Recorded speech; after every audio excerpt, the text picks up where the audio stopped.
नमस्कार दोस्तों, स्वागत है आपका हमारे इस चैनल में। दोस्तों, यह कहानी एक पति पत्नी के जोड़े की है जो लड़ते तो बहुत हैं मगर एक दूसरे को मनाते भी हैं।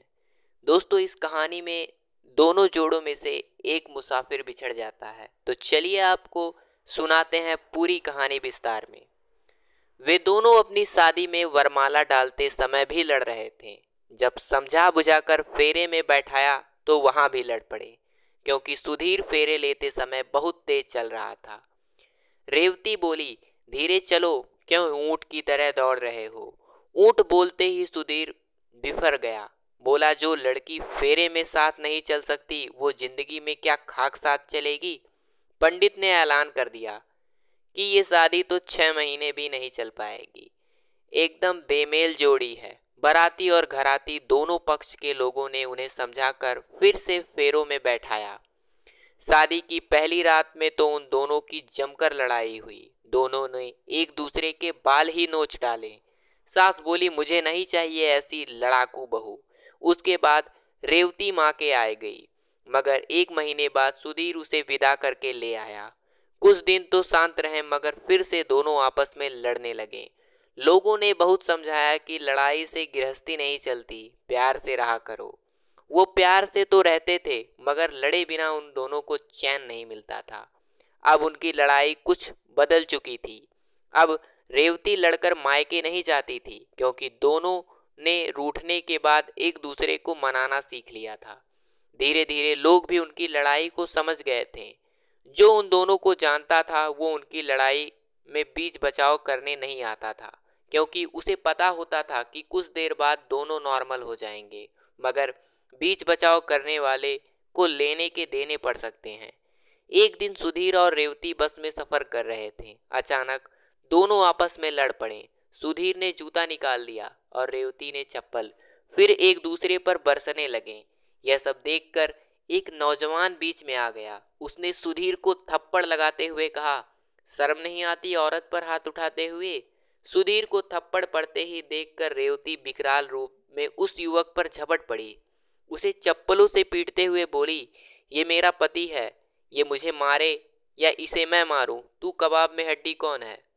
बेचारा वह युवक तो गाड़ी में बैठे सवारियों को इम्प्रेस जमाना चाहता था, मगर रेवती ने उसकी इज्जत का कचरा कर दिया।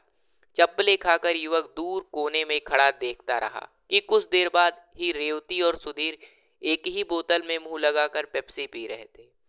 ऐसे ही थे सुधीर और रेवती। लड़ते झगड़ते दोनों की जिंदगी गुजरती रही और वे 6 बच्चों के माता पिता बन गए।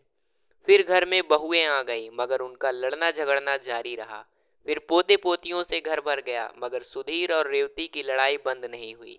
मगर एक दिन रेवती गंभीर रूप से बीमार पड़ गई। उसे हॉस्पिटल में भर्ती करवाना पड़ा। अचानक दोनों की लड़ाई बंद हो गई। सुधीर तो जैसे पागल सा हो गया, गुमसुम सा हो गया। अब वह हॉस्पिटल में रेवती के बेड के पास बैठकर टुकुर टुकुर उसे निहारा करता। वह उदास होकर कहता, जल्दी से ठीक हो जाओ भाग्यवान, तेरे से बात किए बिना मेरा मन नहीं लगता। रेवती धीरे से कहती, अब बूढ़ी हो गई हूँ जी, काया में दम नहीं रहा, लगता है बुलावा आ गया है, अब साथ ना निभा सकूंगी। सुधीर रो पड़ता था, कहता था, ऐसा मत बोलो पगली, तेरे बिना मैं जी नहीं पाऊंगा। रेवती कहती, अब जी कर भी क्या करेगा बुढ़ऊ, चल साथ ही निकल पड़ते हैं। ऊपर जाकर मैं अकेली पड़ जाऊंगी, वहां कौन मेरे साथ लड़ाई करेगा। रूठ जाऊंगी तो कौन मुझे मनाएगा। इतना कहकर बूढ़ी रेवती बीमारी में भी मुस्कुरा पड़ती थी। उसे मुस्कुराते देखकर सुधीर कहता, तू हंसती हुई आज भी गजब ढाती है बूढ़ी। रेवती अपनी झुर्रियां भरे चेहरे पर हाथ रखकर कहती, क्यों झूठ बोलता है बुढ़ऊ, अब तो सारा रूप इन झुर्रियों में छुप गया है। सुधीर कहता है, तेरे साथ 70 साल गुजर गए, पता ही नहीं चला। तू सर पर मटकों की 2 घड़े लेकर बलखलाती हुई चलती थी, ये मुझे कल की सी बात लगती है। फिर कई महीने गुजर गए। रेवती ने बिस्तर ही पकड़ लिया। डॉक्टर्स ने जवाब दे दिया कि शरीर बीत चुका है, दवा असर नहीं कर रही। और फिर एक दिन रेवती की आवाज चली गई। अब वह बोल नहीं पा रही थी। अब सुधीर अकेला ही उसके पास बैठकर बड़बड़ाता रहता था।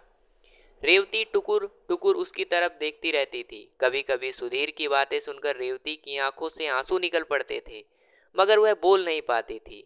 एक रात जब सुधीर रेवती के पास ही बेड पर बैठा था तो उसने देखा रेवती छटपटा रही थी। फिर रेवती ने कसकर सुधीर को हाथ पकड़ लिया और हाथ पकड़ते ही वह शिथिल पड़ गए।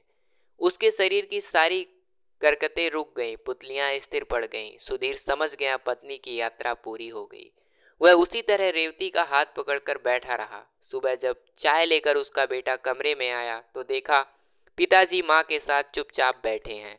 बेटे ने आवाज लगाई तो सुधीर ने कोई जवाब नहीं दिया, मगर जब बेटे ने बाप के कंधे पर हाथ रखा हिलाया तो देखा सुधीर बेटे के एक तरफ झूल गया, मगर नीचे नहीं गिरा, क्योंकि उसका एक हाथ अब भी रेवती के हाथ में था। पति पत्नी ने एक साथ दुनिया को विदा कह दिया। फिर दोनों का एक ही चिता पर दाह संस्कार कर दिया गया। दोस्तों, थोड़ी सी तू मैं होते ही आजकल के बच्चे शादी तोड़ने पर आ जाते हैं। उन्हें ये नहीं पता कि पति पत्नी का रिश्ता प्यार और तकरार का ही है। तो दोस्तों, कैसी लगी हमारी कहानी कमेंट बॉक्स में अपनी राय जरूर दीजिएगा। अगर यह कहानी आपको कुछ सिखा के गई है तो वीडियो को लाइक करके चैनल को सब्सक्राइब करके वीडियो को एक लोग के पास जरूर शेयर कीजिएगा। फिर मिलेंगे नई वीडियो में नई सीख के साथ। तब तक के लिए धन्यवाद।